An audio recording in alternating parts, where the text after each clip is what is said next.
qalan o paslı yerləncə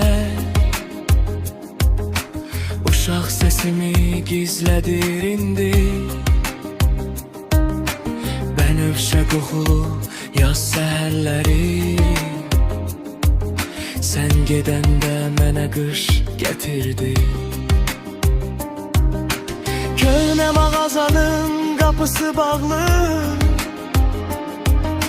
çörək qoxusu da uzaqlaşıb. Amma sənin adın çəkiləndə yenə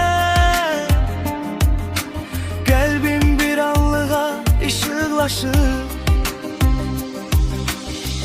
Unutulmadın, unutmadım, sən mənim içimdə qaldın. Hər gedən yolun sonunda yenə sənə qayıtdım.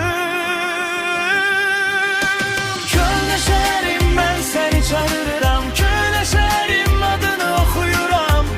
Unudulmadın, unutmadım, bu ürək hələ sənə bağlıdır. Köhnə şəhərim, mən səni axtarıram. Köhnə şəhərim, səni yaşayıram.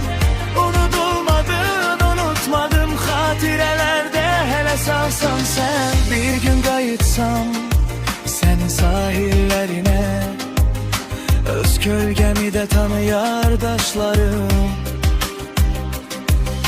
Mən dəyişsəm də, sən dəyişsən də, eyni qalar bizim yarım qalan anlar.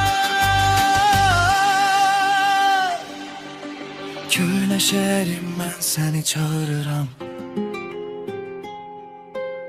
Köhnə şəhərim, adını oxuyuram. Unudulmadın, unutmadım, bu ürək hələ sənə bağlıdır. Köhnə şəhərim, mən səni çağırıram.